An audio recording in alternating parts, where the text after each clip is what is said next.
So look, Peter, welcome to the Feel Better, Live More podcast. Thank you. I'm glad we managed to get this date in the diary finally and make it, lock it in. Yeah. There is so much I want to talk to you about, and it's quite hard to know where to start. Yeah. On your Instagram page, at the very top, it says you are a mind architect. Correct. I love that phrase. Yeah. I talk about this podcast, the purpose of it is to empower each and every listener to become the architect of their own health. Love it. And now I have the mind architect on my show. So maybe we could start by explaining, what is a mind architect? Great question. Well, before I answer, I just want to say thank you for having me. I know you've got a beautiful platform, a great audience back, especially in the UK, which is refreshing for me, being from Blighty and having been here in LA for a couple of decades. So it's nice just to hear an English accent face to face. So thanks for having me. Mind architect, the reason I came up with that moniker was because I'd been called many things. Some flattering, some perhaps not. But from spiritual teacher to happiness guru to hitman for the ego. And nothing really sort of resonated because all of the titles that are sort of somewhat more commonplace in the marketplace were contaminated with meaning. So clearly I was working with the aspect of the mind, and particularly the subconscious, the deep levels of programming that humans are sort of confronted by. And I loved architecture. It was something I was fascinated even when I was a kid. And so it just sort of was a natural organic birth by virtue of the fact I'm looking at people's minds and I'm sort of doing some tenant improvements, like redesigning your inner thinking space. So it just landed, and then society seems to have run with it. So it's working for now. It is working for now. And I think it's a very apt description of what you do, actually. I really do. Yeah. And hopefully we're going to unpack that over the course of this conversation. For sure. I guess what has led to a kid from Blighty, or the UK for those people who are not Dover, sure, mate. From Dover. From Dover, son. Yeah. So now you grew up in Dover, and you're now here living the dream, as it were, in sunny California. Yeah. So I guess that's a long answer to this question, but ultimately, what does that journey look like? Growing up in Dover, ending up practicing as a mind architect in California. Yeah. What's going on there? How long have we got for this podcast? We've got as long as you want. I mean, I sometimes feel like I've literally said I feel like the most blessed man alive, and it would not seem that way if you were to know the events of my life, right? It's really an experience I have of myself and living versus what actually transpired growing up. So the early years, I was an only child. My mum died of cancer when I was 7. And then you may even remember this because it was sort of a national disaster, but my dad worked on the ferries that went between Dover and Calais and Dover and Zeebrugge in Belgium. Yeah. The Herald of Free Enterprise. Yeah. So my dad was the senior chief engineer on that boat. And when it capsized in Zeebrugge, he passed. The Zeebrugge ferry disaster. Yes, that was my dad was on that. So he went to work one day when I was 17 and never came back. So they were the early years, obviously quite trying, but certainly formative in terms of who I became. And I would assert I'm one of the most loving, compassionate people just by virtue of what I've had to go through. Everybody's sort of carrying their version of suffering and trials and tribulations. And for that reason, I'd never pass judgment. And I understand that people are bearing their cross as best they can. And so I think for the first sort of entry into having a better life for yourself with better health, it's really to eradicate any form of judgment from self or others. So they were the early years. But yeah, I mean, it's unique because I haven't spoken to somebody in a podcast format who's from the UK. So most of the big podcasts I've done over here in stateside. So with Americans who they can obviously relate to the size of it because hundreds of people died, but it's the first time I've told the story with somebody who's familiar with it. It was a big incident. It was clearly it was it was all that anyone talked about for a long time because it was such a significant event with so many deaths. For us, it's sort of hard to compare to other major events around the world, but it was sort of our equivalent at that time. So it's obviously many years transpired, but that was the early years. And that certainly interfered with my education process. I was at the time at secondary school, grammar school. And so I lost a little bit of time there. But then I finished my A-levels and I went to Loughborough University, which I loved. And I did undergrad in human biology and exercise physiology, which really gave me a foundation of the physical part of who we are. I stayed and did a master's as well. And then I pretty much, from that moment, went straight to the US. During my college years, I coached tennis in a camp in upstate New York. So, we had those sort of exchange programs. They would buy you a plane ticket and then give you $50 a week just for the novelty of coming to visit America. And I bought in, and it was a wonderful couple of years coaching tennis during the summers. And sort of during that period, I had made a couple of great friends, and one who lived in New York moved to LA because he knew he wanted to pursue filmmaking. So after I finished my master's, I hadn't been to the West Coast of America, so I went to visit him. The intention truly was to visit, because a friend of mine who was finishing his master's at Southampton, but he was one of the world's greatest procrastinators. So rather than sitting at home twiddling my thumbs, I thought I'd come to LA and see California. But within about 10 days, I became the third partner in a production company. Oh, wow. Yeah. It's not that exciting. It was a pretty awful film that we made, but it was an incredible experience for 3 24-year-olds. There were 2 Americans and myself. Sure.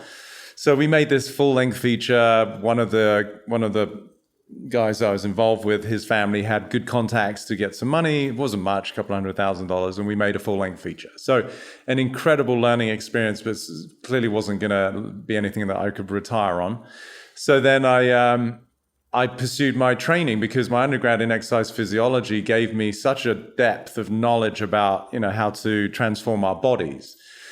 So I got a job at a gym in Malibu, and was only there for 5 months, but I was getting such significant results that one of the trainers, this is a long story, but I guess it gets us to where we are today.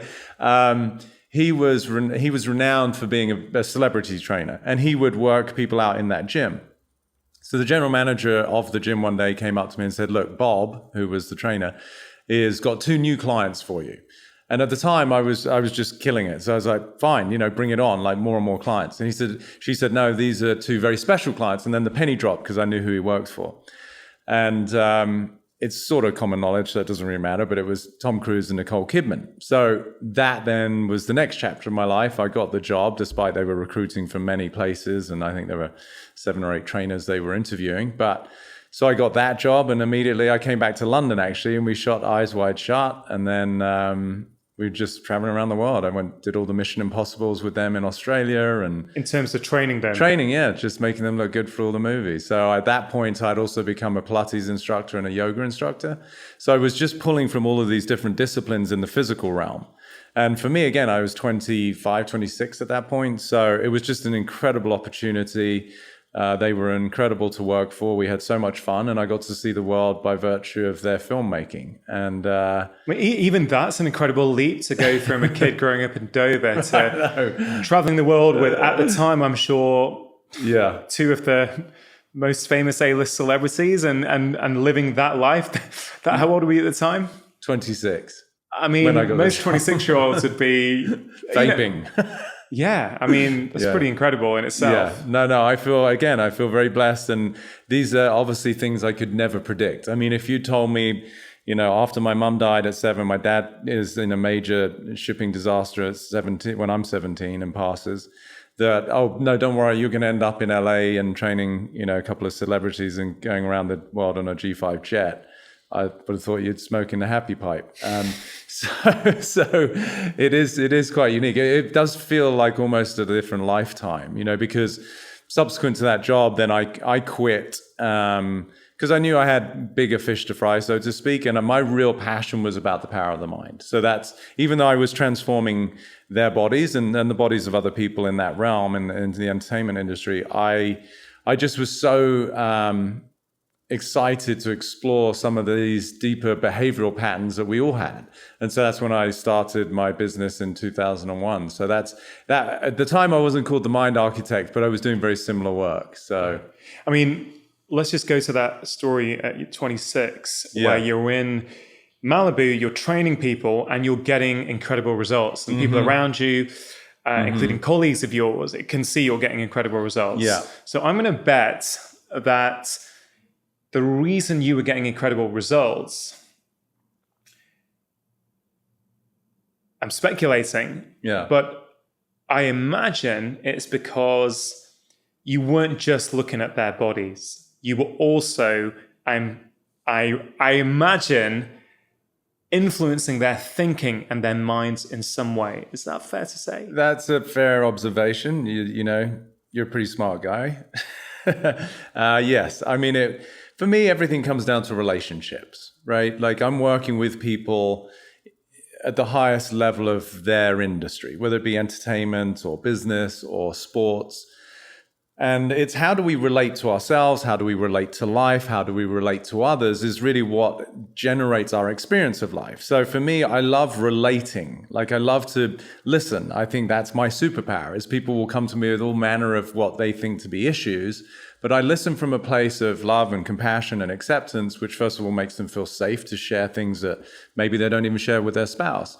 But then secondly, I can reverse engineer it now because of what I do and help them see what is the root cause of their anxiety, their depression, their addiction, their health issues, so that then they can undo that. So that form of being able to relate to people was certainly apparent when I was working with people, training them, because much of what they wanted to accomplish was, it sounds cliche, but like just a sense of happiness, right? Like, you know, they might think that, well, when I get a six pack and I'm in better shape, then I'm going to be better. But just to have somebody who really listened from a point of view of care versus just like, you know, I'm disinterested, but I'm trying to get you to do more push-ups so I can get paid.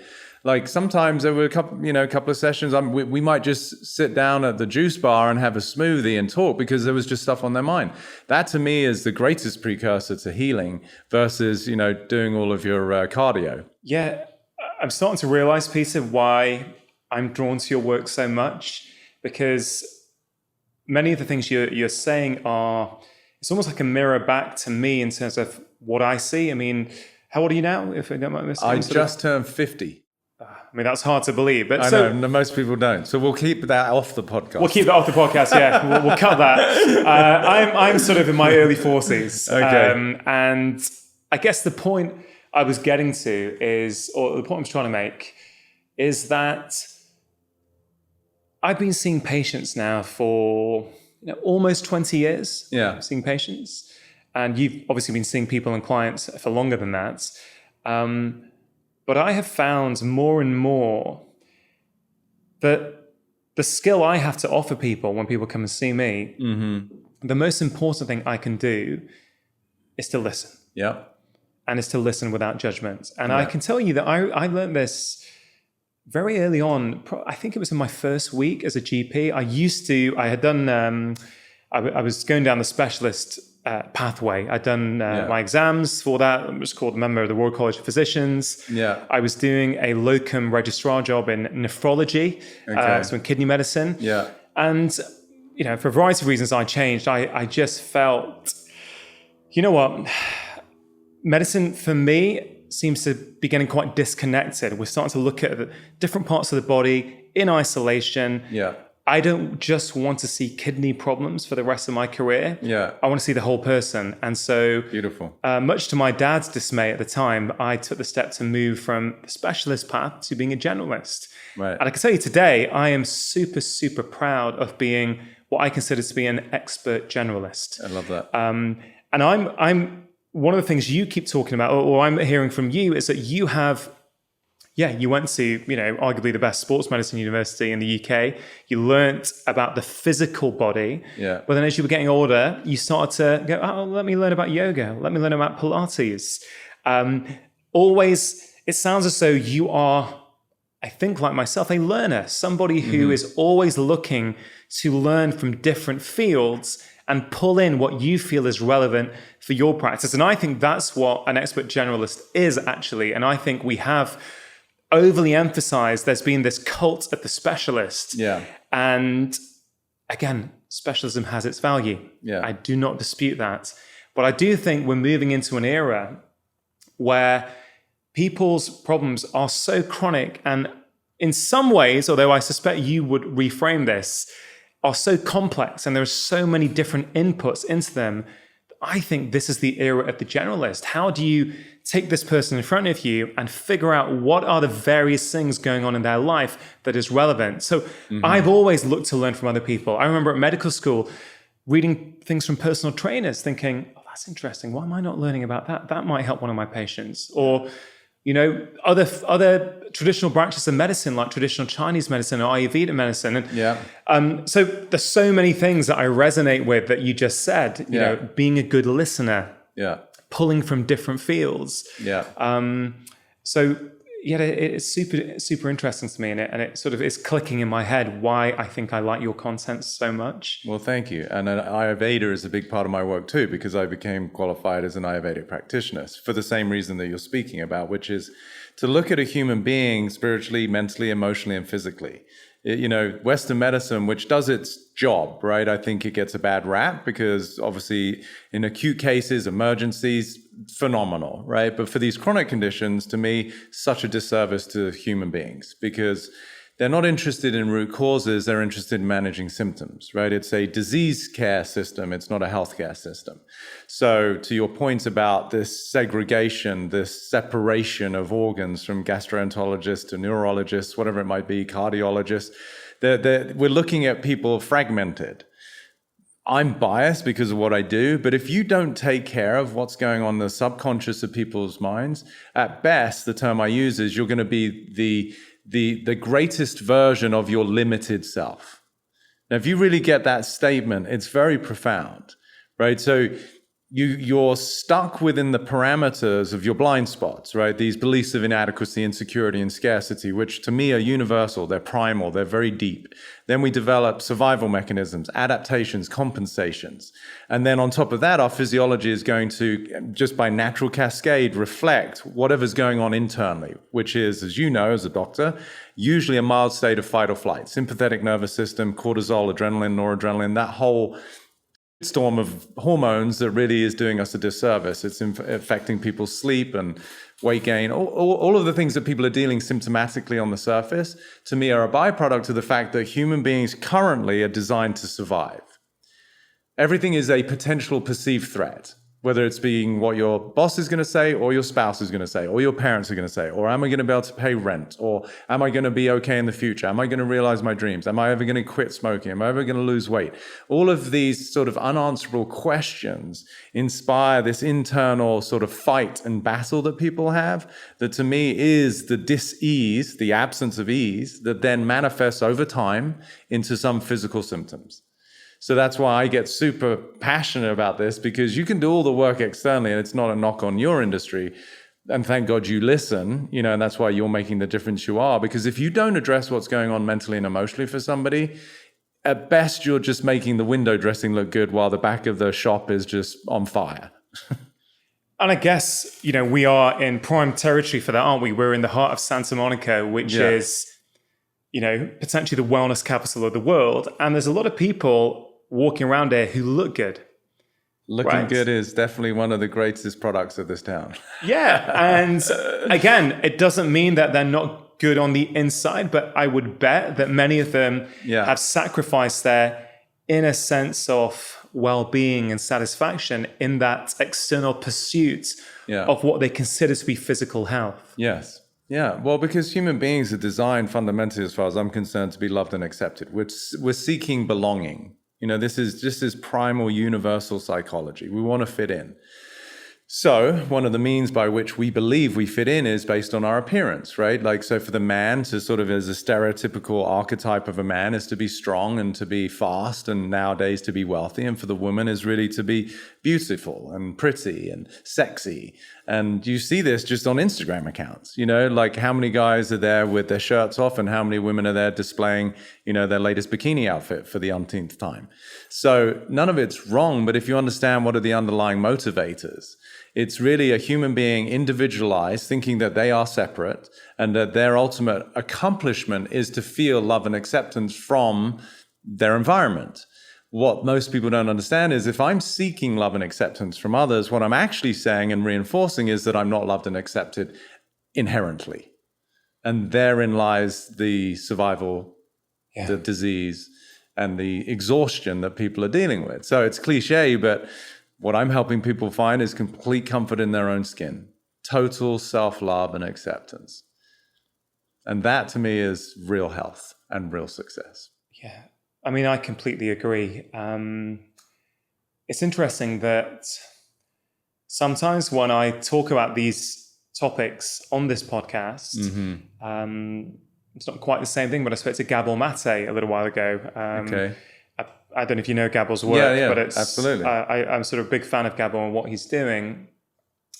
These things for many people can be quite challenging. Most people, I think, loved that podcast. Yeah. Some people didn't. Yeah. I think my perception on that would be that sometimes things are too close to the bone that we're not ready to hear. Yeah. I know there would have been various stages in my life where I possibly couldn't hear that. Yeah. But and that's what evolution is, right? That's how we change, depending on life experiences. But I do agree with you that the health of your mind, your subconscious mind in particular, is critical for, even if what we think we're looking for is physical well-being, I don't really think you can have physical well-being without that mental well-being. I'm not sure it's possible. No. And, I was telling you just before we started this, so obviously you've been out here for a number of years. My first TV series, Doctor in the House, when I went to live alongside people who had chronic illness, chronic complaints that usually they were under their GP and often a specialist as well. Right. They were on multiple medications, yet they were still not doing well, which is why they wanted help. I have reflected so much on what I managed to help these patients achieve, which is pretty much get all of them better, some completely better, some significantly better. One of the ladies was on 20 pills a day. She had 8 diagnoses. She couldn't work anymore. She couldn't be with her family. She'd been to specialists. In 6 weeks, I got her pain-free and reduced her medication down significantly. And 2 years on now, she's on 0 medication. Amazing. Right? And I've reflected on no matter what the condition was, whether it was type 2 diabetes, whether it was fibromyalgia, whether it was anxiety, whether it was sleep problems, relationship problems, hormonal issues. Actually, what did I do? Yes, I addressed 4 core areas of their lifestyle: food, movement, but equally important, sleep and relaxation. But I realized the ones who really owned their problem and broke free from it were the ones where the mental outlook changed, when there was a shift. So what intrigues me is that you mentioned the subconscious mind. Okay, so there will probably be people listening to this who are thinking, well, I know my own mind, right? I know what I think. What does Peter mean when he talks about the subconscious mind? Okay, great question. I just want to, on the coattails of what you shared, just a couple of bits of feedback. You said, it's a real shift in perspective. And one of my quotes, which I think sets a nice context for what we're about to talk to, is by Marcel Proust. And he said that the journey of true discovery lies not in finding new lands, but in looking through new eyes. So it's one of my favorite quotes, because really my work is about shifting perspective. Because there's a quote, I think it was by Wayne Dyer, but he said, when you change the way you look at things, the things you look at change. Right? And we can get into quantum physics and the observer effect, et cetera, et cetera. So Subconscious mind to me is sort of, as human beings, we've got different levels of programming, we could say, right? Now everybody knows about the genome, or if they don't know about the genome, they certainly know about chromosomes or DNA. Everybody's heard about DNA. Nobody is going to be on the streets going, you know what, my eyes like yours are very dark brown. Mine are light blue or gray. We can't go, you know what, tomorrow or over the weekend, I'm going to shift my eye color. Most people would think that was preposterous, right? They understand. Yet that expression is because of the way that your code or your DNA is expressing itself physiologically, right? Your height, I mean, you're like, what, 6'5", 6'6"? 6.5, yeah. Right, okay. Now, that wasn't your choice, right? That is by virtue of the DNA. I'm 6'3", and a bit of change, right? So that's one part that people understand. Then there's different tiers of conditioning.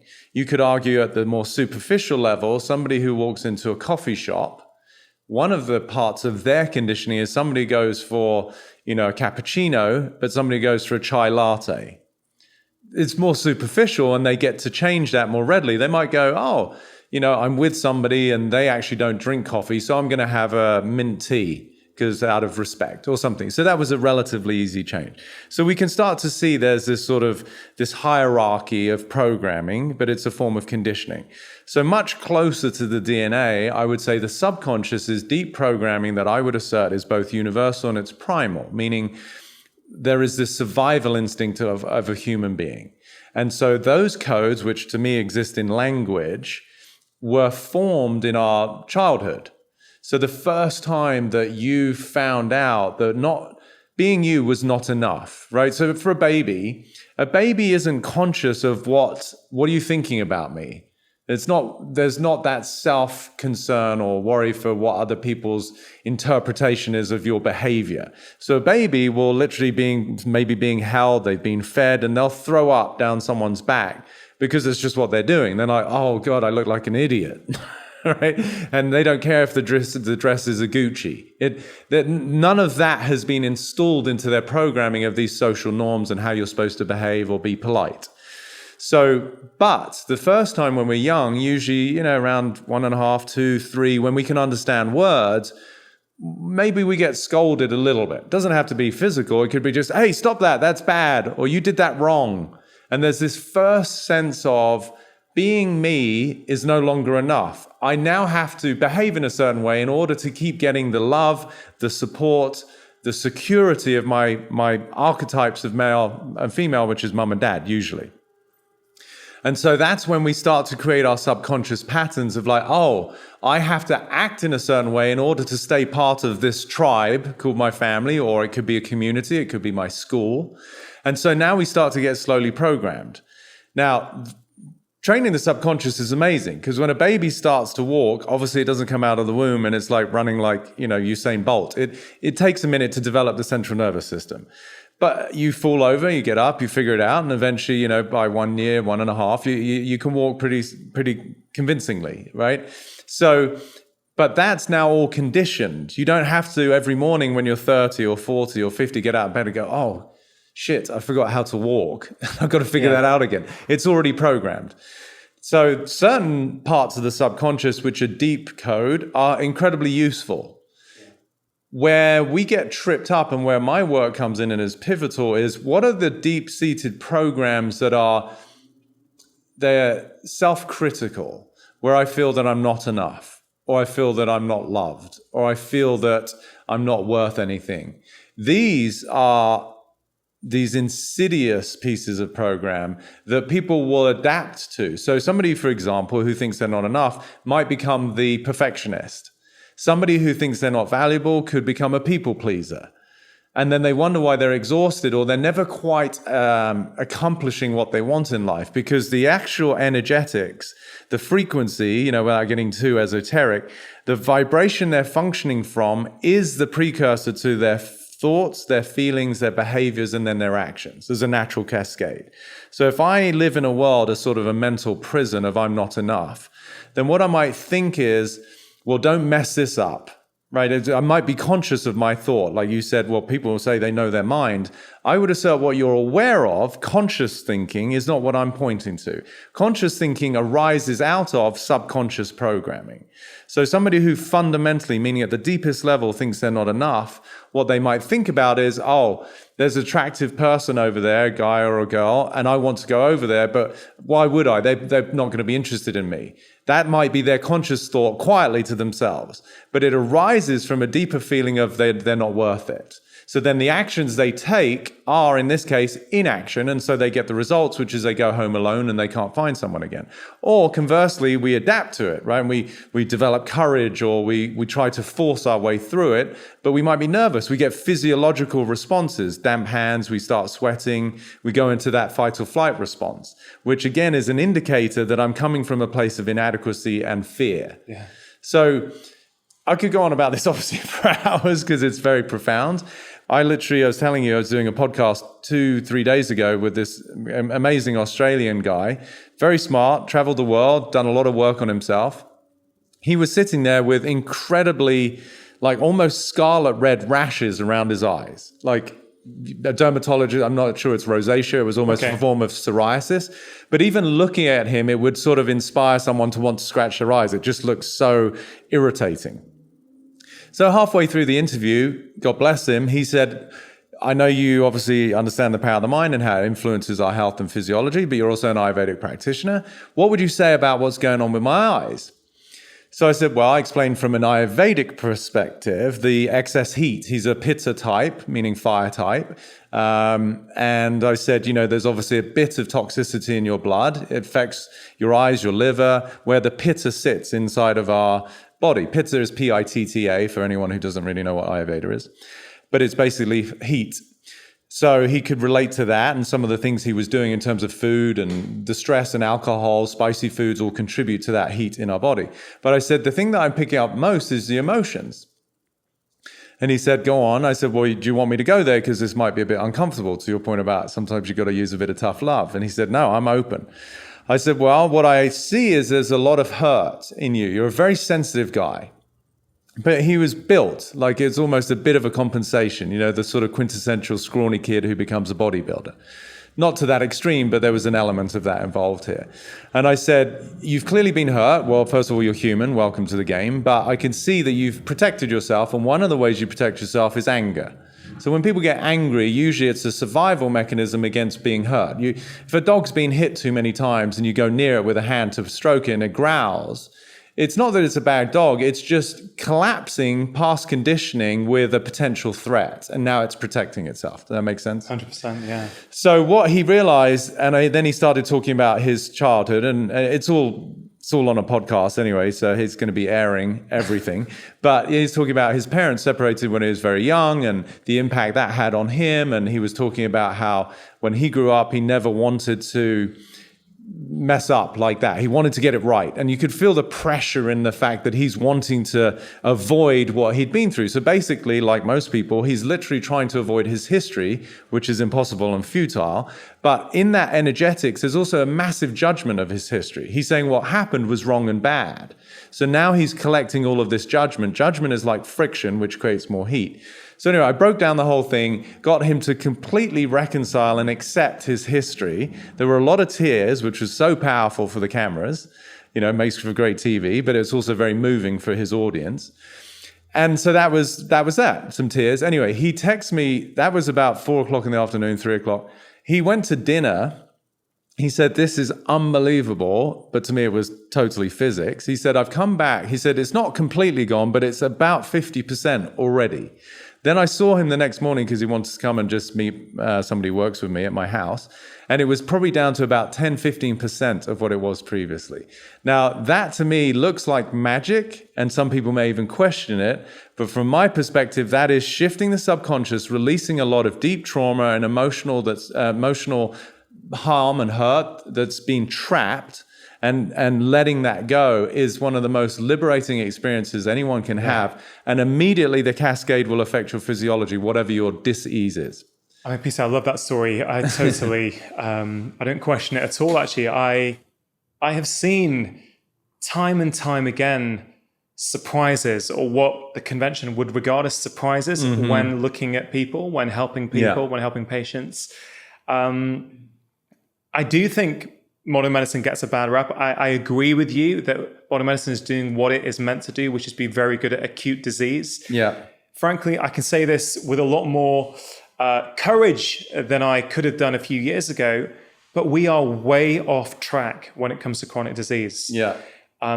And again, why could I not have said that 5 years ago? Yeah. Because I wasn't secure enough in myself. Yeah. I had my own insecurity issues. Absolutely. And as I peel those layers of the onion away, Yeah. it's like you said, you mentioned prison. When you're living in that prison, I feel free these days. And It's my number one product, freedom. yeah, and who doesn't want that? The funny thing is a lot of people don't know it. They don't know it. And they don't know that. And that's the pushback. That is the what are you talking pushback. about? I'm free. I'm like, you're not. No, nobody is. And that's okay, but there's degrees of freedom. Like I use a sliding scale from fear to freedom. You know, one of my quotes that I've got picked up on a lot, and actually our dear friend Drew, who introduced us, a lot of people recycled the quote that I use quotes. It's how I write. And that's going to be the format of my book. And I'll expand on the quotes. But anyway, one of the things I said a couple of times during the interview with Drew was, life will present you with people and circumstances to reveal where you're not free. Meaning, if you get triggered by anything, and triggered, all I'm saying is you get upset, you get pissed off, you get scared, wherever there's some kind of emotional response to external stimulus, person or event, that is showing where you're not okay with the situation. I'm not okay with the situation means I'm scared at some level. I feel threatened. When you're not threatened, you're at peace. And that's so freedom and peace and vitality. These are all my gifts to people, not because I have them to give. I would never have that audacity. But I do have the gift to remove what's in the way of them being exposed as our inherent nature. Now, that's a powerful thing for people to understand. I make the distinction between that which is inherent versus that which is inherited. So the codes, the programs I was talking about in the subconscious, and then all the behavioral adaptations, they're on top of the freedom that already exists, which is your birthright. I'm revealing that, and to me, there is no greater gift a human being can experience. Yeah, 100% agree with that. I'm actually tingling hearing you describe that because it is the deepest truth. Yeah. And thank you for the reflection. It is one that, you know, it's... We could go down this path in many ways, but it is one of those things, isn't it, where human beings often need to be presented with adversity before they start going down this journey. Absolutely. For me, listeners have heard me talk about this before, but one of the most significant moments in my life was when my father died 6.5 years ago. And my whole adult life, I moved back to where I grew up to help look after dad with my mum and my brother. Beautiful. So I could care her for many years. Yeah. And, you know, when dad died, although it was the best thing, there's no question my dad was suffering and it was the best thing. Yeah. You know, I suddenly had time. Right. Time was something I never had before because I was so busy, 7 days a week. Yeah. You know, 12 months a year, you know, not a day off, phones on 24 hours a day in case there's going to be a call. Dad's fallen. Can you come around, pick him up? You know, so I was living in a heightened fight or flight state at all times, basically. Yeah. And that is also reflected in some of my behavior around that in terms of what I would do to unwind. Yeah. But going down this journey has revealed so much to me. So you mentioned this idea of perfectionism. Yeah. So my whole life, I've probably been a perfectionist. I can see that. And I'm interested, you know, it is powerful, but you can probably unpack bits of my behavior by the language I'm using. Yeah. And I'm very open to doing that. Great. But I have been a perfectionist. Yeah. And I think it's driven me to do certain things well, but it's also stopped me from doing other things when I felt I couldn't conquer them and be perfect. It's caused undue delay in doing things. Yeah. And then one small part of that, as I was going through some inner work with someone who now is a very good friend of mine, you know, we were doing something called IFS, Internal Family Systems. I'm not sure if you're familiar with it, but this thing popped into my head when I was 12 years old. Yeah. And I hadn't thought about this in 20 plus years. Yeah. And I was taken back to secondary school. So I went to Manchester Grammar School, this big school, about 1,200 students. Yeah. And I was, I think my friends deserted me, like who I thought were my friends. Yeah.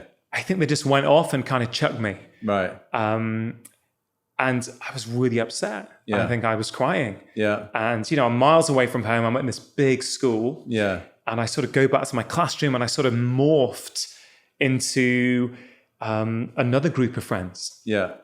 And this came back so clearly. So I had not consciously thought about this in 20 plus years. Hence subconscious. Yeah. But it was clear as day in my subconscious. And when I went through a process that allowed that to start revealing itself, it came up. Amazing. So there's a lot more to it. But yeah.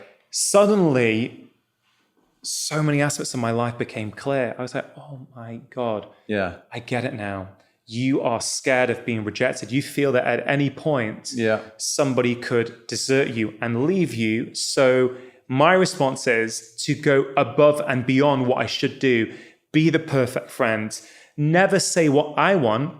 Yeah. Be at university with your mates and like, where should we go? Which bar, which restaurant? Hey guys, you choose. I'm cool. Wherever you go. You go somewhere you can't stand. You're there. There's nothing on the menu you want. But hey, you know what? Rongan's cool. He's like, he'll do whatever everyone wants. Yeah. And I thought that was a part of my personality. Yes. But it wasn't. Yeah. It was programming, because now that I've cleared that, I still have tendencies towards it. For sure. But I would estimate that they are maybe 10% of what they were. Yeah. And it feels freeing. It feels amazing to be yourself. Yes. So that's one experience I want to share with you. Amazing. And I'd love your view on that. The other one, it happened just a couple of days ago. So I've just spent 2 days in Santa Rosa with Professor BJ Fogg, who is, he's probably regarded as the world's leading researcher in human behavior. Okay. His work's incredible. And I spent 2 days at a boot camp with him. Yeah. And with one of the other attendees, when it had finished, we were all out for dinner. We were chatting about our own stories. And I was telling him about some of this personal work that I'd been on, and he was sharing his stories. And then I said, guys, what's really interesting for me? With my work, I have been away at various times over the past few years. Sometimes I come to America for a week to do conferences. Mm-hmm. And I used to always feel guilty. Right. I'd be here and I'd be thinking, I've left my wife, my kids, I feel guilty. I'd be phoning a lot. There's something inherently wrong with phoning. But now that I've sort of moved beyond it, I can look back and go, you know what? I was not at ease. I wasn't fully present in what I was doing here. Yeah. Half of me wanted to be back home. Yeah. And I didn't consciously do this, but this time I've not felt that. Right. I feel very present and very okay with being here. Yeah. I love phoning and chatting and FaceTiming my kids and my wife. Of course. There's no emotional charge there like there used to be. Yeah. So I feel like I have shed more layers. I feel that I have grown and that I'm becoming more present. What does Peter Crone, the mind architect, think? I think, first of all, it's amazing. It's a beautiful gift, both, to your audience listening, because people will get something. I don't know if you've shared some of this before, I'm assuming. Yeah, but not all of it. And I hope so. No. That's why I share. Yeah. So that's beautiful. I think it's amazing for you. Obviously, it's very liberating is what I hear, right? There's this sense of freedom. There's this epiphanies that you've had, or at least two significantly. There's way more. There's way more, but that's just two. For the two that you shared, right? Yeah. I think it's a gift to your children, because these tendencies are inherited, right? I often say kids will rarely succeed at listening to you, to the parents, but they will always succeed at becoming you. And so if your energetics in the way that you behave, the way that you speak, the belief systems that you have, they will adopt them by virtue of the fact that as humans, we want to, as I said earlier, belong. We want to be loved and accepted. So just as you were using the perfect example, if you're going to a bar or at college, you would acquiesce your own personal desires in order to be able to feel you belong and fit into the gang. Why? Because as human beings, looking through the lens of separation, we are most scared of not being part of the tribe, because fundamentally these universal principles, if you are kicked out of the gang, so to speak, with our primal DNA, you don't survive because you're out in the wilderness. Now, it may not make any sense today in our sort of urban living, but it's still deep in our DNA and our conditioning. So it's a gift to your kids. It's a gift to your friends. It's a gift to your patients. What I hear, if I can throw in what I hear that might nudge you a little bit more towards freedom, is if we take that 12-year-old's boy who thinks his friends have chucked him away, which is a horrible feeling, right? And it buys right into what a human being is already scared of, which is isolation or separation. So that was your experience, right? Literally, you're feeling, quote unquote, alone. And it's a horrible feeling. Now, I would also collapse both of those experiences, the one you had with the doctor, but the one you went through with the IFS or whatever it's called. Yeah. So I would say they both arose at the same time. Because as a 12-year-old, you've got a certain degree of mental capacity. You're obviously sharp.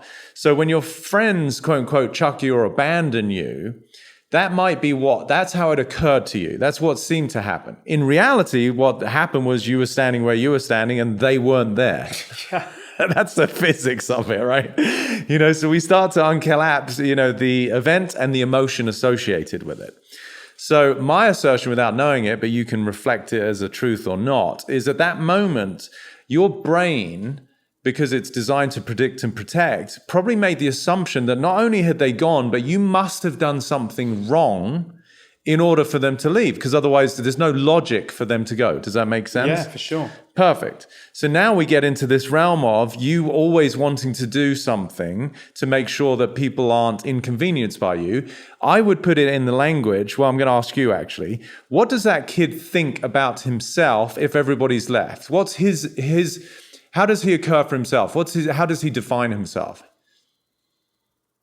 If everyone's gone and left you, what does that say about you? It says many things. On one level, it says, I'm not worthy. Yeah. It says that if I am the way I am, that is not enough for those people. So I have to change the way I am so that I am enough for those people. That's the compensation. So you're close with the worthiness. And I'm not denying there's a component of that, but energetically and intuitively, what I actually hear is something a little different. If you discard something, what are you saying about that thing or that object or that person? I don't want it. Right. So now I want you to consider that moment, that little boy felt like he wasn't wanted. Now just feel into that. That's what I'm getting from you. Because you're a very sensitive guy, and knowing your behavioral adaptations that you had, the compensation of people pleasing is, well, I'm not wanted, so I'm going to do what I have to be wanted. Does that resonate? 120%. Good, because this will be very powerful for you, right? So I can see it already a little bit behind the eyes. So meaning you're very sensitive, you're a 12-year-old, you had friends, and then all of a sudden you've got the experience of, wow, everybody's gone. And so now I feel like I'm discarded, hence I'm not wanted. We could also say I'm not loved. Now, 12-year-old, they're probably not thinking that. It's more the experience of I've just been let go of. So a adult, can maybe compensate in ways that they're like, oh, well, screw it, I didn't like those people anyway, or whatever it might be. And they'll justify it. But for a kid, it's very scary. And so you, at that point, I'm asserting, developed I'm a good guy, I'm going to fit in. You even said you molded to another group. So you already at that point started to manipulate who you were in order to compensate for the deeper subconscious belief of who you were, which is you're not wanted. And you morphed in order to be wanted. But now the whole thing is completely inauthentic. It's not who you are, and it's exhausting because you're having to maintain a facade in order to try and compensate for something that you made up. That's the mad part. But we have all the love and compassion for that little boy because he doesn't know. He just feels scared and he feels left alone. So those two things arose as far as I'm concerned. You must have done something wrong for you not to feel wanted. So now you come to America last time and you're driven by both of those mechanisms. So you have to call your wife, you have to call your kids. I get that you love them, but the underlying energetics is this sort of exhausting this forceful approach versus a choice. Oh, I love my wife. I'm just going to call her why? Because I want to. Versus, no, I got to because I've got to make sure I don't do anything wrong and I'm a bad boy. Because if I do something wrong, I get kicked out of the gang and then it fires that feeling of not being wanted. And you're going to do everything you can to avoid that. That's so slippery. Do you see that? Hey, what? I absolutely see that. And I think for me, I think you've hit on a couple of poignant pieces, which are right on. Yeah. But then clearly this is what you do. So you can clearly see this by the way people use language. And I can tell, I wonder what our conversation would have been like 2 years ago had we had it, because I know I was a very different person then. I feel my growth has accelerated exponentially in the last 12 to 18 months. Yeah. I think I've been working on myself, I've been shedding layers. Amazing. But I really feel it's accelerated recently and it feels great. Yeah. I never felt, my wife's incredible. She would never make me feel bad if I didn't call. It wasn't that so much, but it was a guilt. It was a feeling that I'd done something wrong, not for not calling, but for leaving and going to America. It doesn't matter. You fill in the blank. It doesn't matter. And I felt I probably had to justify what I was doing on that day. Yeah. Whereas like today, I have not, just because I've been podcasting all day, it's not worked out. I've not called my wife. Right. And so I won't speak to her today. I've not spoken to the kids.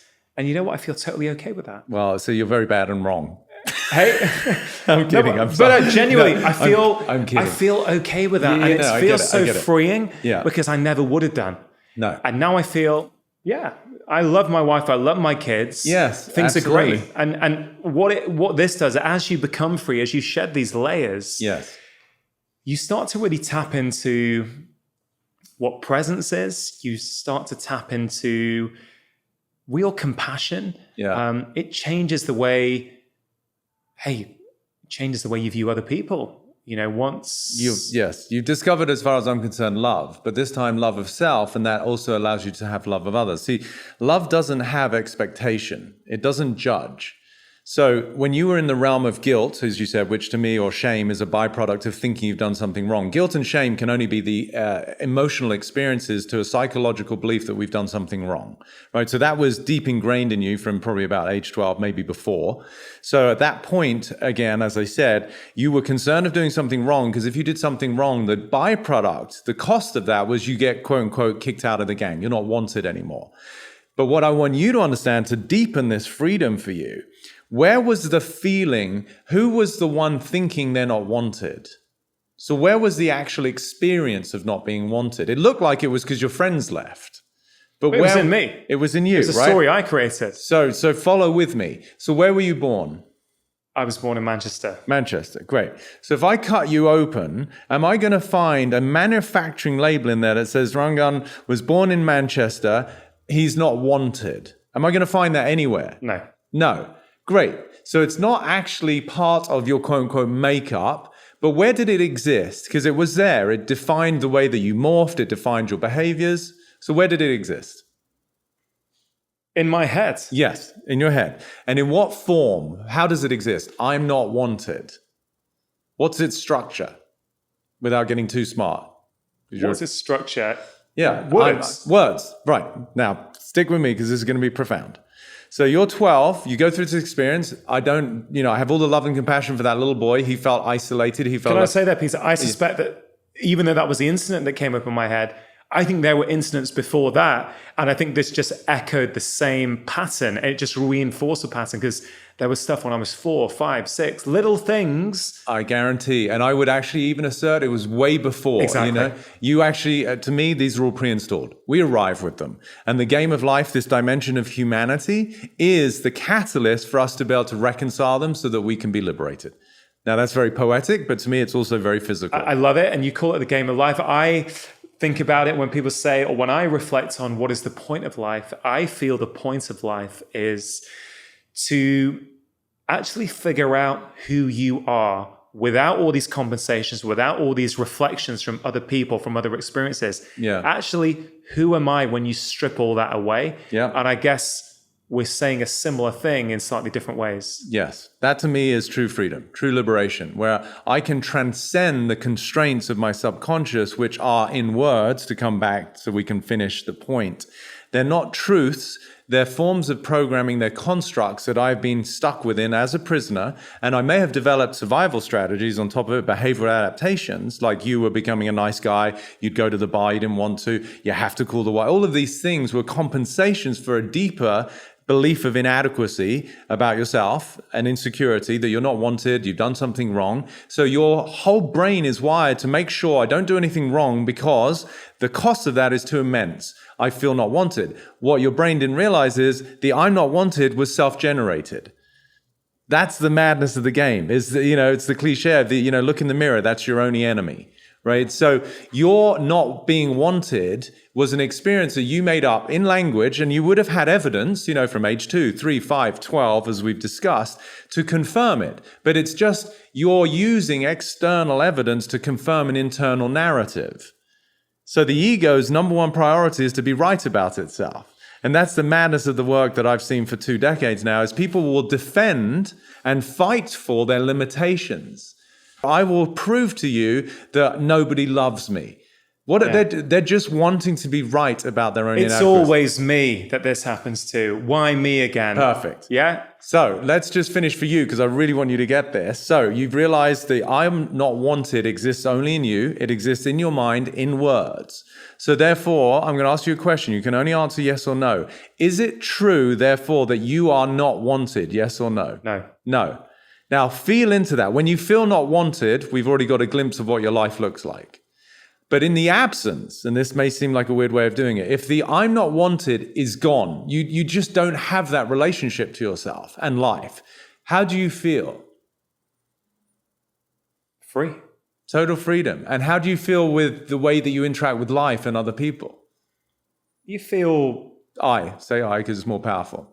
I feel calm. Yeah. I feel loving. I feel compassionate. I feel non-judgmental. Yeah. I feel at ease. Yeah. The absence of dis-ease, right? Amazing. So that's one. Now, the bigger one, because this is a big one for humans, is when you were 12 and your friends were just using this one incident, obviously there were many prior to it, but they disappeared or whatever happened at this schoolyard in Manchester. And you thought maybe you'd done something wrong, or as a little boy, very polite, I could guess maybe your environment as a kid, we're all disciplined and don't mess it up, don't do bad. So we think there's stuff we do wrong. At that moment, did you literally, and you can only say yes or no, do anything wrong? No.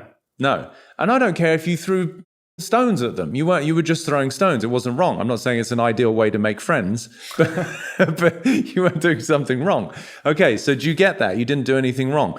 When you came to America, let's bring it a little bit more current, last time, and you felt, oh gosh, I'm leaving my wife and my kids at home, was that, and you can only say yes or no, was that wrong? No. No, it's what you thought was wrong, but it wasn't actually wrong. I want you to consider, and this is a big thing for you to digest, in your life, you have never, ever done anything wrong. Ever. Now, this will probably create a little bit of stir amongst people because it's a bigger subject in terms of crimes and things that people do that really do have subsequent, painful effects on people. But I just want you to consider you've never done anything wrong from, the time you stole some sweets at the local newsagents or you cheated on a test or whatever you did was what you did as a kid. It's not wrong. I'm not saying it's ideal. I'm not saying it was legal. I'm not saying it was optimal. But I want you to consider it's not wrong. It's just what you did. And in the physical universe that we live, it has consequences. Smoking is not wrong. Is it great for you? No. If you're like an ox, you'll get away with it. If you're very frail, it's probably going to have bigger impact on your physiology. Do you understand what I'm saying? Yeah, 100%. So I'm going to ask again. Have you ever in your life, yes or no, done anything wrong? No. Now, do you really get that? I do get it. Right. Now, just feel into that. I think, Peter, the reason I think I get it, the reason I know I get it is because I just feel different these days. Yeah. I feel, how can I put it? I feel at ease. Mm-hmm. Yeah. I feel amazing. I'm not, there's still layers of the onions to be peeling off for sure. Yeah. Maybe to use the prison analogy, maybe I was living most of my life in a maximum security prison. Yeah. Maybe I'm now in a solitary confinement. God, I was going to put myself in minimum about to get out. So maybe that's Maybe years ago, I'm saying solitary confinement. Yeah, maybe I was in That's solitary most confinement. people. Yeah. And now I'm in sort of minimum security mind prison. It feels, I mean, it always feels as if there's just one more layer to go. And often there's much more than that. But I've done a lot of work, which I'm not necessarily going to share now in the interest of time, that I've done this summer, which really has... I get this more than maybe as a parent. I do get it. I do get that I've never done anything wrong. Amazing. And what I think is super important, something I wanted to touch on with you, and it's highly relevant to what you've just been doing with me, is how important our language is. Yes. Yeah. Language is so important. Because it's programming. It is programming, but many of us use language in a way. Yeah. And when I say many of us, I include myself, although I feel I've improved, I still do it. Yeah. But I feel that language is something that we don't prioritize enough. We don't give it the seriousness it deserves. And you, for example, if someone says to you, I have anxiety or I have depression, from what I've heard you say before, I imagine you would rephrase that for them. I would a little bit. I mean, that's at least a little bit more powerful than someone saying, I am depressed. Saying I have depression creates a little bit of space, right? Versus saying I am depressed. Can you hear the difference? Yeah, for sure. If I'm saying I am, then what I'm becoming associated with the feeling and the condition versus recognizing it's something that I have. Saying when we recognize it's cloudy outside, right, there's a deeper understanding that will transpire, it will change. So being able to associate our feelings, our sensations, even our sicknesses as transitory versus something that defines us. And this is one of the issues I have when I help people who have addictions. When people declare themselves as whatever they like, I am an alcoholic. I get it, but I don't condone it personally. I feel it's a disservice to that human's opportunity to break free of a behavior which will need work, right? The substance abuse, whatever it might be, opioids to alcohol to even just weed and prescription drugs, these are byproducts of internal dis-ease. Like you even said, right, yourself, you didn't speak to it, but you said when you were really struggling or working too hard and stressed, you found your ways of relief or escapism, right? So when, to me, somebody comes to work with me because they have some quote-unquote addiction, I'm really not that interested in the addiction because I know that if we change the perspective somebody has of themselves, the behavioral adaptations to that will drop and hence so will the addiction. As long as we're trying to cure the addiction, we're actually reinforcing the belief that somebody deeper down has a problem. And in my world, no one has a problem. They just have pieces of programming that maybe they're a disservice to that person and they're inaccurate, just we did what we just did now. You're not wanted, right? You thought you were not wanted and you thought you'd done something wrong. In the absence of those constraints, you discover freedom. When you have that amount of freedom, you don't need substance to find escape from the peace that you're experiencing. So that's why I get specific with language, because people are very loose with language. And what people don't understand is our words create our reality. And I'm very passionate and I care immensely about people and certainly the people I help. So I want them to be powerful in the way that they use their words because I want people to realize their goals and aspirations. How many times on a New Year's resolution does somebody say blah, blah, blah, and blah, blah, blah falls by the wayside 10 days later because they don't honor their word. They don't actually realize the power of what they're saying. It's the same as somebody saying, I'll meet you for a coffee at 2:00 and they get there at 2:10. No one died, but it shows that you don't actually have a relationship to the way that you speak. So if you can't show up for a coffee on time, based on what you said, what luck do you think you're going to have in realizing this new, startup company that you want to get going when you're saying whatever you're saying about it, because you're not going to stick to it? This is where people they give up too quickly because they don't actually honor their commitments. And it doesn't make anyone wrong. For me, I just want people to be powerful. It sounds like it's about getting the basics right, isn't it? It's about getting that foundation right. You use the example of someone wanting to succeed in their startup. Yeah. But actually, it's the same as you were saying with addiction. Whatever your aspiration is, let's just wind it right back. Let's get the foundation of how you function as a human being, how you talk about yourself, how you act. Let's get that right. Yes. And then the downstream consequences of that, no matter what they are, no matter what you want them to be, will just fall naturally as a consequence. I guess it's like addiction. I do like Gabriel's work, and I very much enjoy my conversation with him. And I also subscribe to his view that all addiction, no matter what it is, actually comes from some sort of, I think, I don't want to put words in Gabriel's mouth now, but I think it's some form of childhood trauma. And he defines trauma as either bad things happen to you or not enough good things happen to you. So it's not just that stereotypical event of, I was abused or hit. Of course. And I clearly, I'm not trying to make light of that in any way. No. It's tragic. It's as if when we don't feel whole in ourselves, we then use other things to fill that hole and to fill that void. And, I've got a few addictive personality type behaviors. I'm going to change my language. I used to have certain behavioral patterns to do with various addictive tendencies. And those things didn't go away by me trying to help them go away. When I did the inner work, as I continue to do my inner work, and I start to peel away layers of the onion, and I become more secure in who I am, those things have just fallen by the wayside without me even trying. Bingo, right? So, I tell people, you can't create the life of someone you don't yet believe yourself to be. Right. So again, this is one of my quotes that I use in my book, right? So it's like recognizing that if you're wanting to create a certain life externally, then if you don't emulate that internally in the way that you view yourself and the way that you speak about yourself, the way that you behave, then you're, to use the English expression, you're pissing into the wind, right? It's not going to work because you're going against the grain of how you're fundamentally conditioned. I'll use a sports analogy because I think, I work with a lot of professional athletes and it's a beautiful metaphor for life. So I was hired by a very successful basketball player here.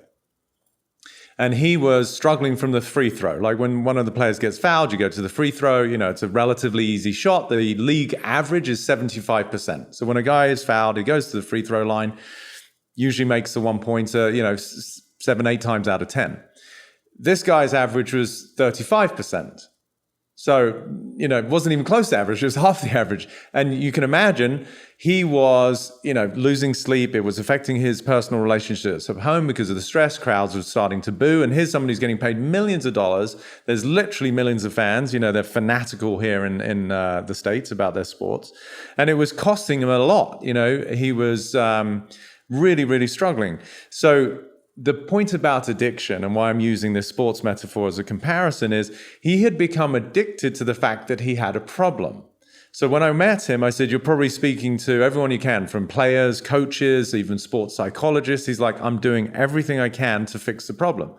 I said, and therein lies one of your biggest obstacles, because you keep reinforcing the belief that you've got a problem.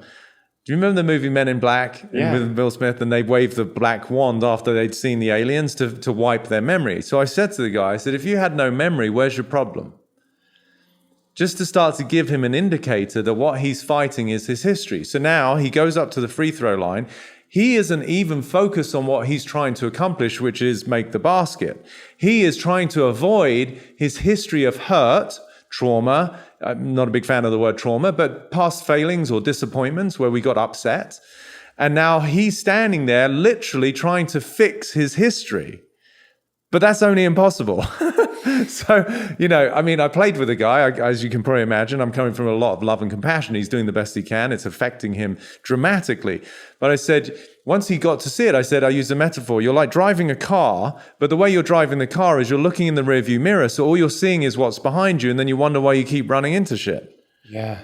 Right? So anyway, then I said to him, what if I told you that for the rest of the season, you shot league average? Let's just be, we'll be conservative. You shot 75% instead of 35, 37. His shoulders dropped. He had the biggest smile on his face. This guy's huge. He's like, 7 foot something. And he's like, that would feel amazing. I said, what I just presented to you is a future that is as real as the one you're concerned about.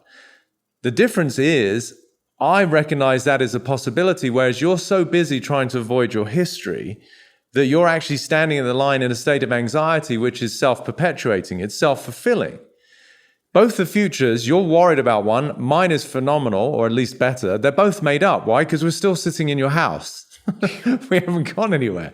But mine elicits joy, freedom, relaxation. If you're an athlete coming from freedom, joy, and relaxation, I don't care what sport you're doing, you're going to do it better than if you're coming from tension, anxiety, and worry. That night, he had a game. He shot 6 out of 8, so that was 75%. And for the rest of the week, he shot 68%.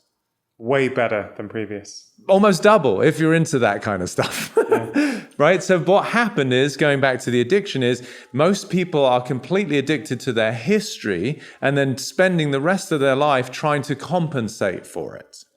Versus, what are you committed to? What's the future you're stepping into out of pure creation versus reaction? And it's a distinction I make. Most people are reactive versus creative.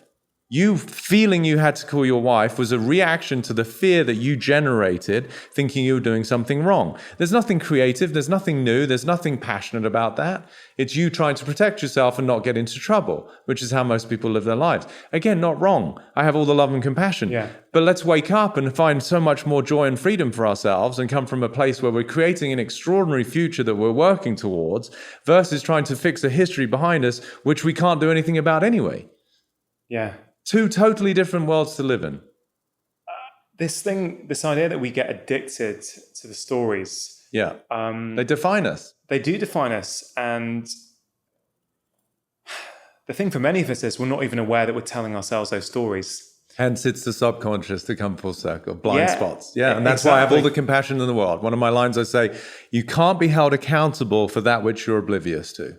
Yeah, for sure. And I hope by us having this sort of conversation, I'm hoping that people who are ready to hear this sort of information, people might go, wait a minute, actually that resonates with me. Yes. And maybe that awareness is going to be the start of a cascade reaction for them to start going and exploring various things. Yeah. This whole story piece, it made me think of when my second season of Doctor in the House came out. Mm-hmm. So this is, returning series. I'd spent 6 months of my life, pretty much 7 days a week on this, trying to help 8 families around the country with very complex problems, literally busting a gut, trying to summon every possible bit of knowledge that I've ever accumulated in my life to see how can I help these people? How can I help them, feel better so they can live more, basically. Yeah, beautiful. And I was really proud of the results, and it was time for the show to air. And I remember that one of the shows came out, and yes, 99 point whatever percent of people were very positive, and it was great feedback.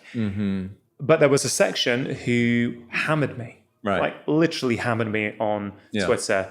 And I found it very difficult, actually. I didn't sleep that night. I didn't sleep for about a week after, actually. I couldn't understand it. I've just helped these people. I've not had to use any drugs. I've helped them just see what they can change in their own lifestyle to help improve them. And I got hammered because I'd taken unconventional methods. Now, there's a couple of pieces to this. One piece is,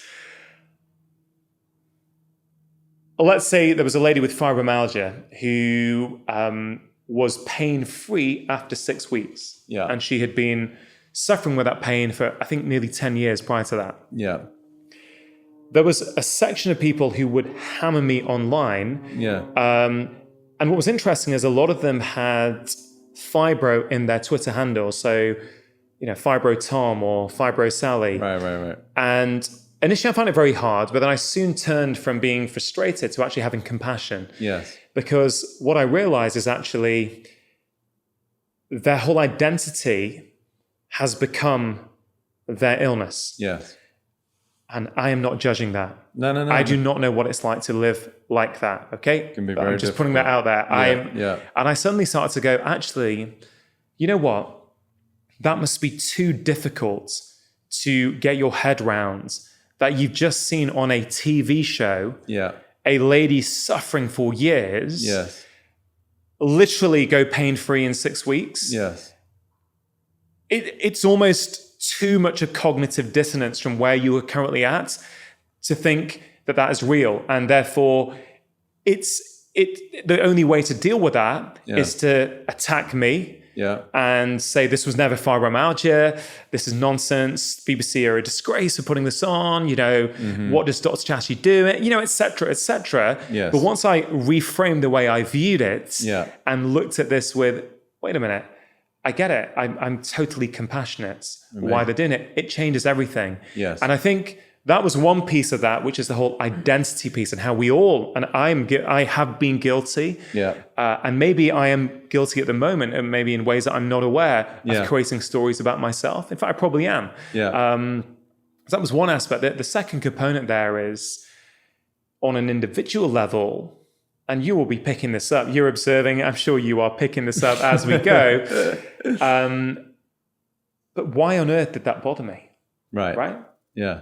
I can now see why it bothered me. It bothered me because I had insecurity. Yes. I was insecure in myself. And therefore, when somebody, attacks me, I take it personally. Yes. I feel very bad. Yes. And now I can reflect back and go, because I don't get, it doesn't bother me anymore on social media. Right. And I've realized that the reason why that is not because I'm ignoring it, but because I've started to be comfortable with who I am. Yeah. I've started to come at peace with who I am.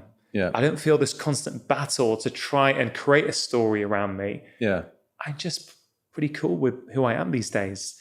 Yeah. And suddenly then it changes everything, because freedom is a term that I get why your gift is freedom to people, because I can't think of a better word to describe how I feel these days. I just feel free. Amazing. And it's like, it's the positive comments don't even inflate me and my ego in a way that they might have done in the past. I just feel, it's nice to read positive comments. Yeah.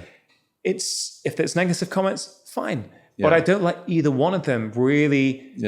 They just don't really, they bother me that much. And it's quite a nice place to be. It's a very nice place to be. Very liberating. I wonder whether you can unpack any of those two stories. For sure, because even in the way that you spoke, just to keep the theme so people can really get something out of this, like, first of all, I love where you're at. It's very liberating, right? And that's really why I do what I do.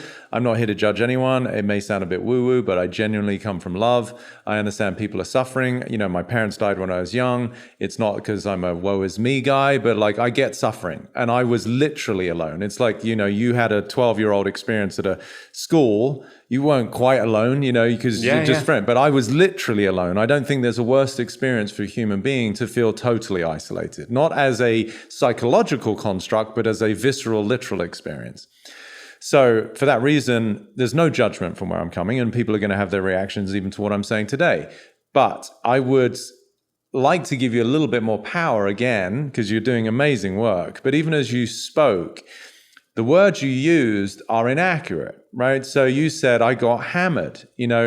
I got hammered on Twitter, and then even people were attacking me.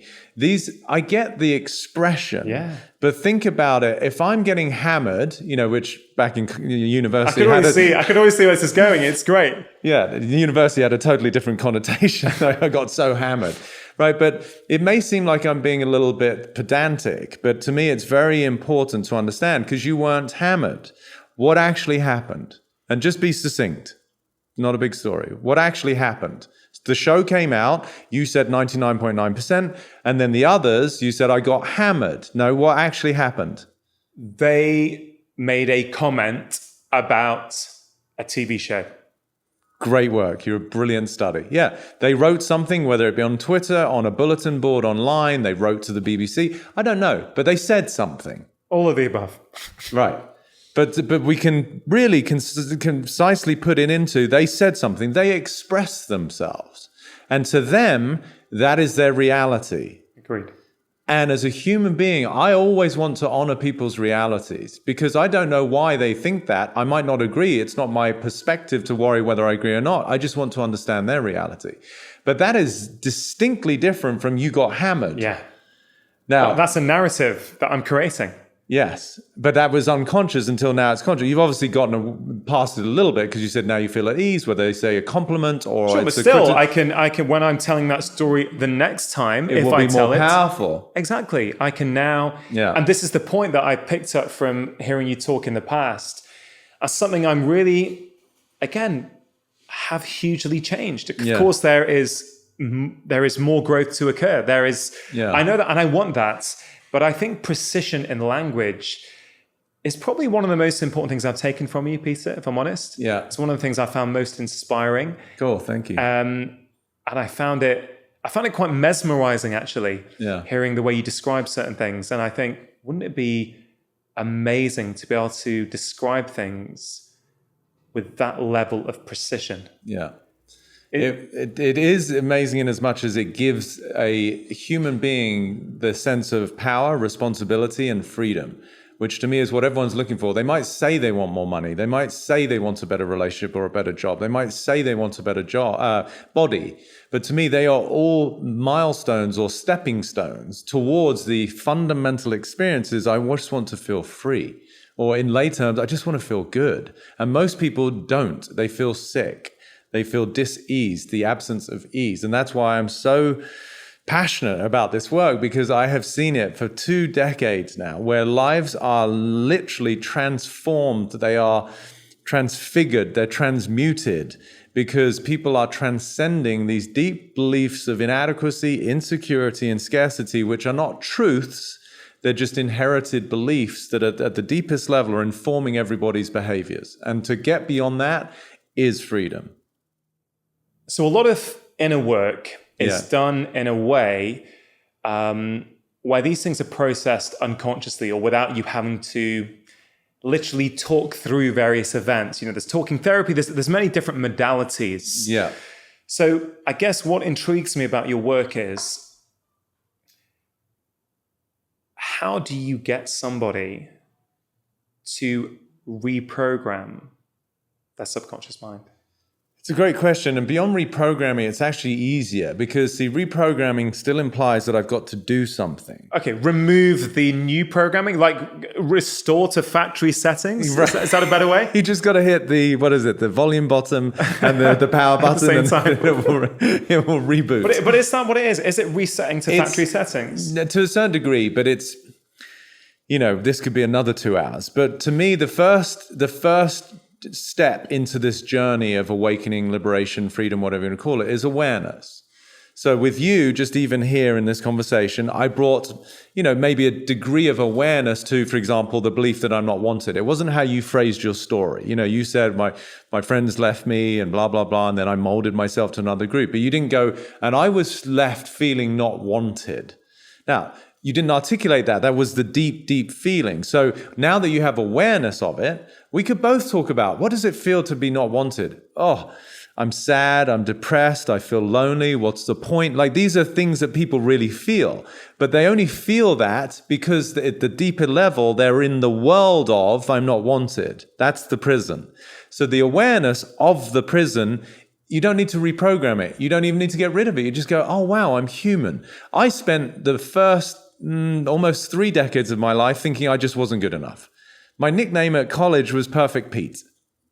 Right? Now, that was a compensation. That was a moniker given to me because I was always trying to not be not good enough. Can you see? You have such a lovely way of describing perfectionism. I don't know if you can remember it. You've probably got so many amazing phrases. Well, it's an adaptation to feeling that we're inadequate, right? That we're not enough. But I'm not enough is a lie. Yeah. So therefore, that was it. Yeah. It's an adaptation to us feeling we're not adequate. Yeah, it's a behavioral response. It is so powerful that even that just one phrase alone, if people like I have done, if you just sit with that and let it sort of seep into you and just see what comes up. Yes. There is such a deep, deep truth to that phrase. That's why I love what I get to do for people, because I'm like you. We're both very sensitive men, and I love that quality. Your sensitivity at one time was also your vulnerability, where you didn't want to be exposed, and so you protected yourself. But actually, we're all sentient beings. We are very sensitive. We've numbed ourselves by callousing over with these survival mechanisms. So I just really care about people. I want people to break free. It's not my job to go on, knock door to door, because there's defense, right? Like I work with a lot of sports teams, and one of the athletic trainers would ask me, like, how can I help someone? I said, they have to come to you. You can make a suggestion. Even in language, I will say, can I make a suggestion? Now listen to that language. I'm asking them, can I come in? It's like, you don't just bust through someone's front door, you ring the bell. And if they open it, you can go in for a cup of tea and a crumpet or whatever, you can have a conversation. But you don't bust in and say, hey, your furniture's in the wrong place. Yeah. They're going to either pull out a gun if you're in Texas, or in England, they'll call the police. Point is, there's a way to be able to access people. I just happen to really care because people, to your point, are suffering. People are sick mentally, physically, emotionally. And so awareness of these codes, and hopefully a lot of people get stuff from this conversation today, that's certainly my intention, is just the start. If I can see, wow, the reason my relationship doesn't work, the reason I have a health issue, the reason I don't seem to get acknowledged in the workplace or make the money I feel I deserve, the reason I don't have the courage to start my business is because I feel fundamentally somehow inadequate. And then to ask yourself, is it true that I'm inadequate? No, it's what I feel, it's what I believe. It's not a truth. And in the absence of that, what becomes available is freedom and absolutely pure possibility. And that's what I want to appeal to people. I'm not interested in fixing people's problems. Why? Because I know they don't have any. And that's a fundamentally very different way to approach humans. Yeah.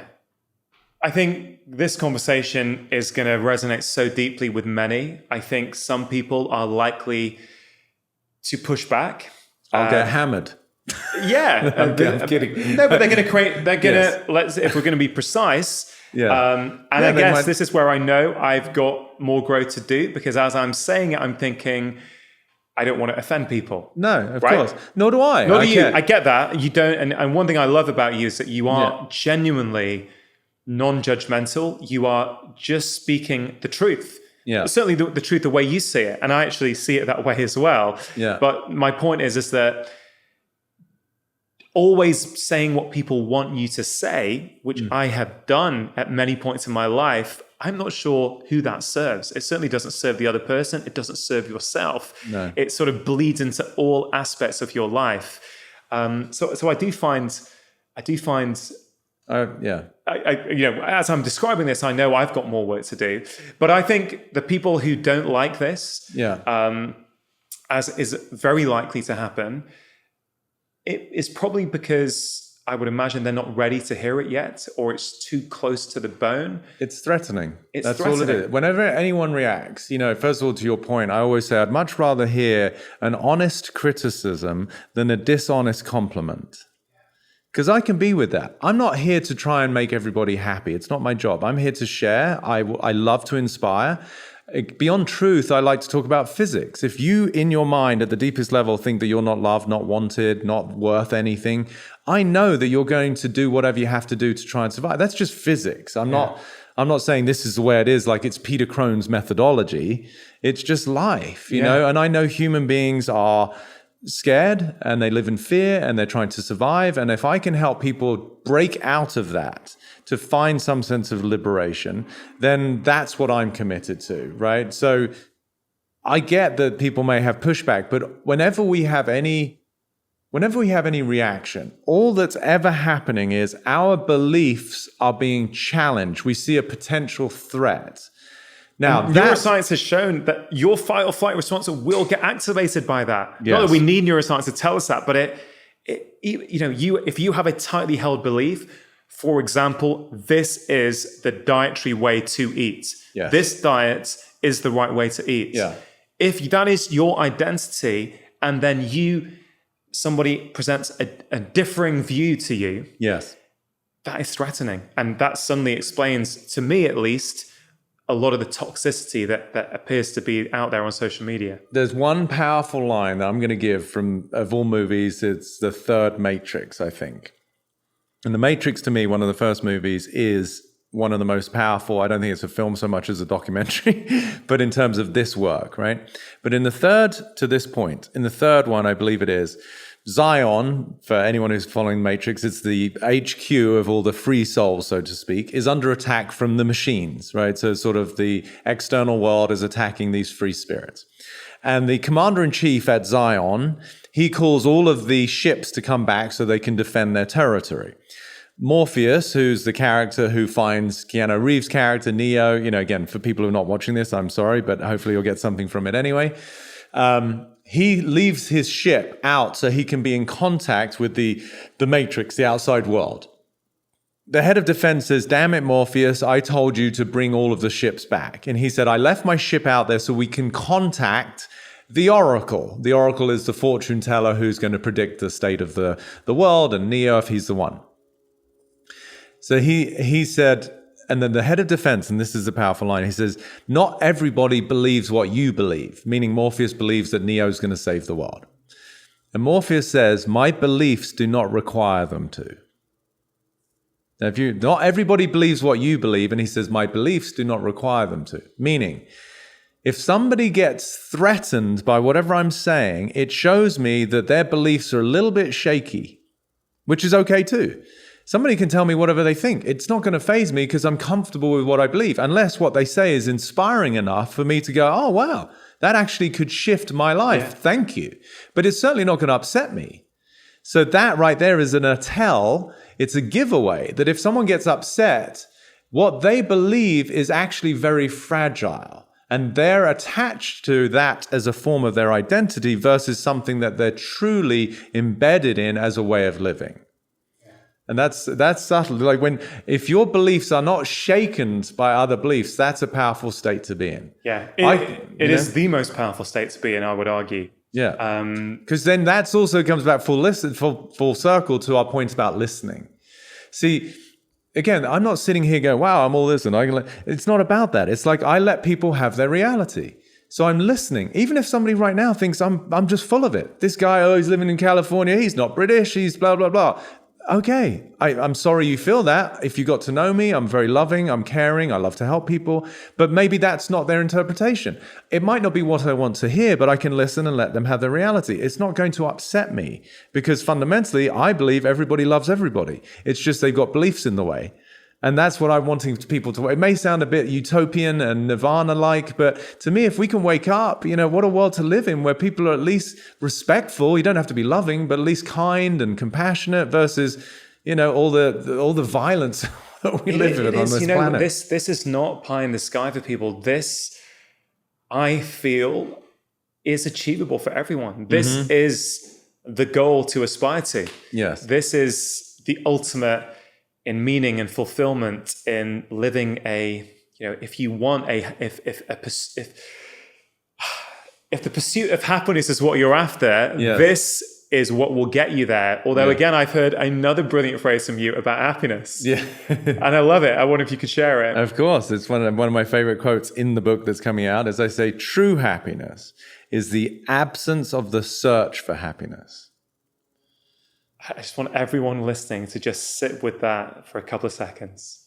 True happiness is the absence of the search for happiness. If you really get that, that is true peace.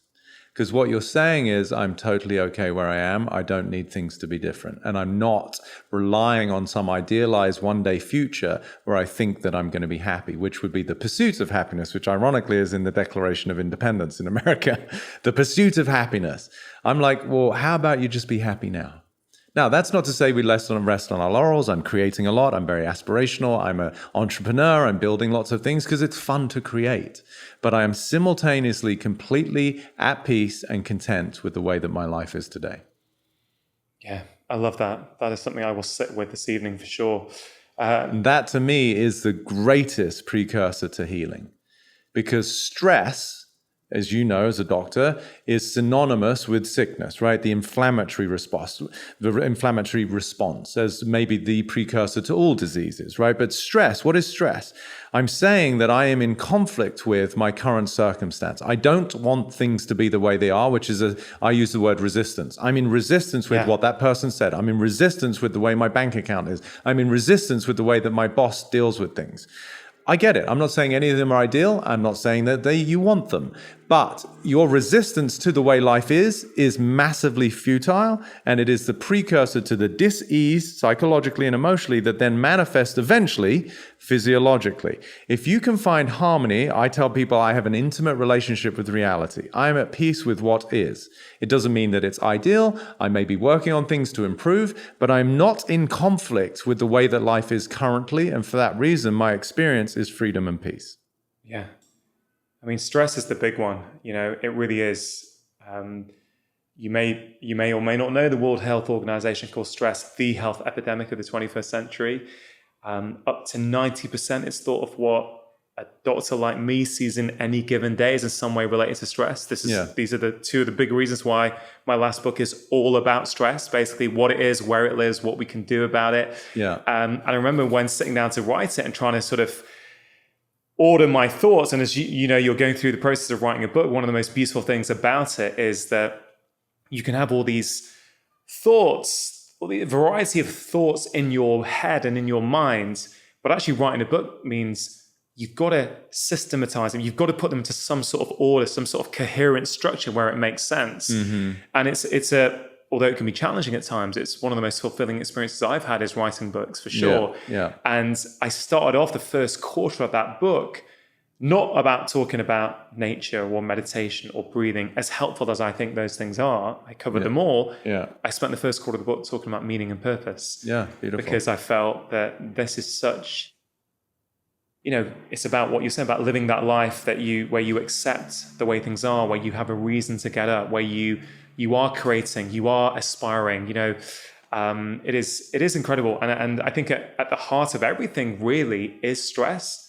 At the heart of everything is that slight feeling of I am not safe. I might be in danger. Yes, that's the threat response. It's a threat response. And we can see that from our email inbox these days. We can see it on social media. We can see it everywhere. And two things I'd just like to finish off on is you mentioned when we were talking about the potential for people to maybe have an emotional reaction to various parts of this podcast, saying, well, if they do, that's their reality. I'm okay with that because my job is not to make them happy. Right.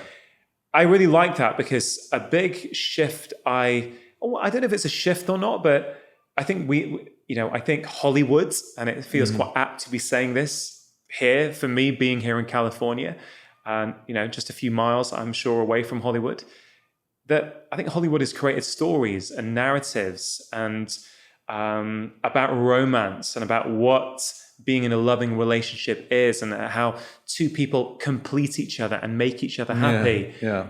I think it's all BS. And what I mean by that is, I feel that my wife and I are in a fantastic place these days. Yeah. And I think a large part of that is because our jobs are not to make each other happy. No. We don't complete each other. Right. We're complete by ourselves. Mm-hmm. We find happiness and meaning ourselves. Yeah. And when we do that, the better we can be at that, the better our relationship is. But when I think a common misconception out there is that people around us, whether it's our kids, whether it's our partner, whether it's our friends, they complete us. Yes. What do you think to that? I mean, 100%. It's funny, because that's that famous line with the first movie that I worked with Tom on was Jerry Maguire, and he says, "You complete me." Now, for celluloid purposes, when you're watching on a screen, it certainly appeals to the romantics. I'm a hopeless romantic. I love love. I love companionship. But yes, it's a disservice to the truth as far as I'm concerned, which is it implies as you're not complete without somebody else. And that is a lie. So when people are under the impression that, yes, somebody else or something else, it could be something, right? It could be money, it could be status, it could be a job title, that they think that's going to complete me, then what you're actually reinforcing is that there's something slightly off about me, and that's a lie. So yeah, I mean, we could talk about, I love talking about relationships. I help a lot of couples. I help a lot of people with their relationships. And most people don't know how to relate because they're relating, like you kindly shared earlier in this conversation, from a place of survival. You morphed yourself, was your form of relating to a group to get the feeling of being belonging and wanted, which was really a compensation for the relationship you had with yourself, which is you weren't wanted. Once you reconcile that, you became free. You actually now can relate to people because you get to listen. You get to be with other people. That's why most relationships don't work, because people don't listen to each other. They react to one another. You have to play the role of the ambassador that you were when you first met, because that's now what they're expecting, and vice versa. And it becomes exhausting to try and sustain that versus just being you, being loved, warts and all, as the expression is, like with all your imperfections. No one's perfect. We're all human. We're all flawed, and that's part of our beauty. But if we can accept that with ourselves, then we can accept that with others. And that to me that's love. Love, as I said earlier, does not judge between forms. It just doesn't.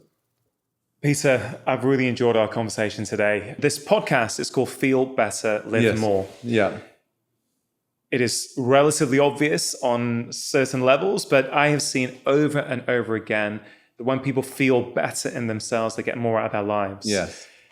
I love to leave the listeners with some hopefully simple ideas and tips that they can think about applying into their own lives immediately to start transforming the way that they feel.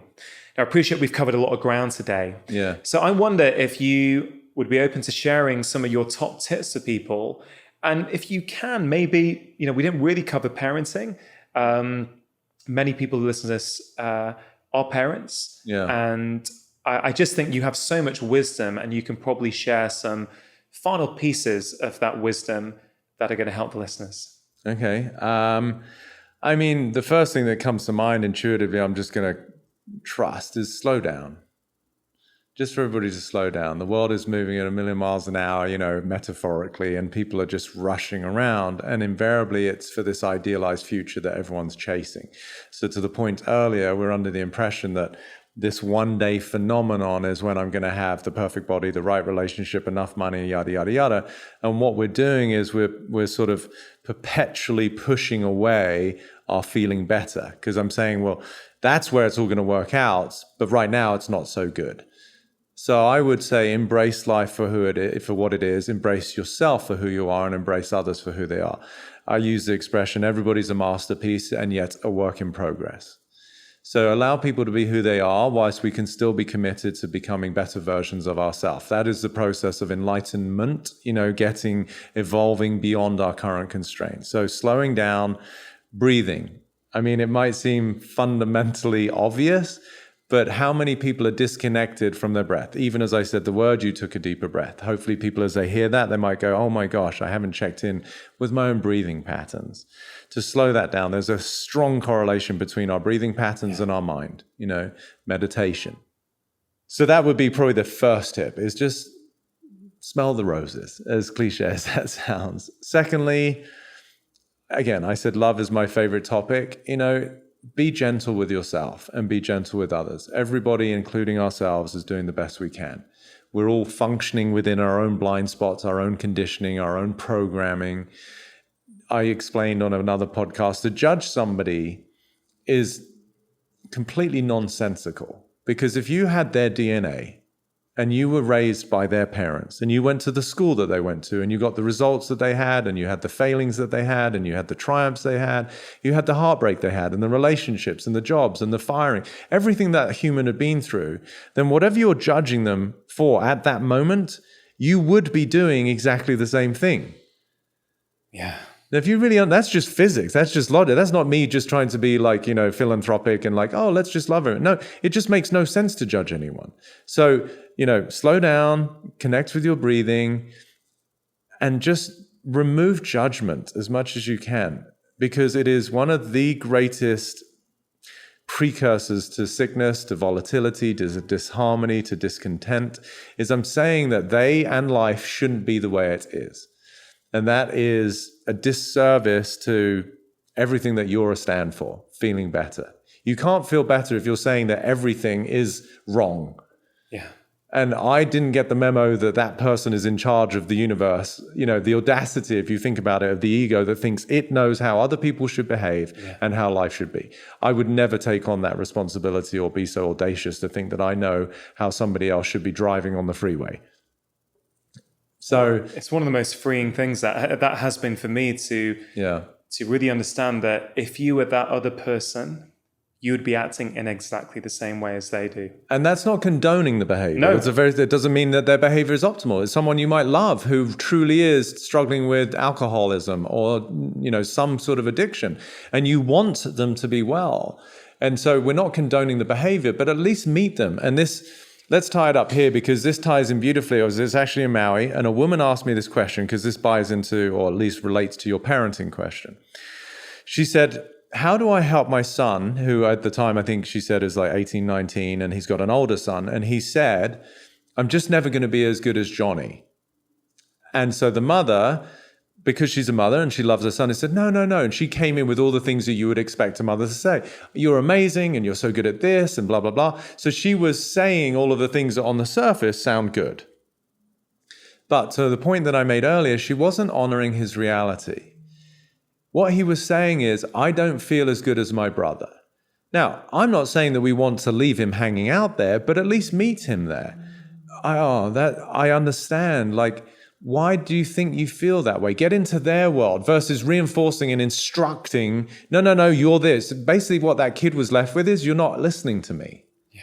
So as a parent, your greatest gift is listening to what your kid said versus telling them what you feel. Now, you can get to that. Of course, she worked with the kid and said, where did that happen? Now you get into his world. He feels loved by the parent, which is actually going to make him feel just as good as Johnny, who's whatever, the great athlete or whatever he thinks that makes him less than. So now the parent listening is actually affording that child love because they're saying, I care about you enough to listen to your reality. I might not agree with it, and I'm going to help you break out of it. So then to ask, well, where did that happen? Oh, well, Johnny did this. And, oh, okay. So similar to what I did with you, I'd say, but I understand, honey, that would make you feel less than. But can I ask you, does that really mean that you're never going to be as good as your brother? See, now you get into their world and let them answer the question. So that to me would be a parenting tip. Parenting is a whole nother topic. But even that, hopefully parents will understand. Listening to your children is one of the greatest gifts you can give them because more often than not, what does a kid say? Why? Mummy. It's a repetitive stream of conversation because the parent's not actually present with their kid. Yeah. Peter, I love those. I mean, all of them ring true for me. All of them, I think the listeners are going to absolutely love if they really listen and really, think about how they can apply those into their own life. I think it will make a huge difference. I am so excited that you're writing a book. I cannot wait for this book to come out. I think it's going to help a lot of people. Yes. I hope you will consider coming back on the podcast. Love to. Around the time of the book release to share some of the messages in the book. Maybe come home back to Blighty. Hey, for sure. Come over. We'll do a podcast. Maybe we could do a live event together or something in London. That'd be fun. And thank you for making time today. I think you're doing incredible work. Peter, for people who want to connect with you, where can they find you? It's very simple. 2 places. Either my website, which is just petercrone.com, very easy, or I'm now on the dizzy heights of Instagram at Peter Crone Official. So keep it simple.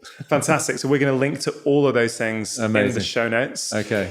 Peter, thank you so much for making time today. Pleasure. Thank you for joining me on the podcast, and I hope to see you again very, very soon. My honor to be here. Thank you.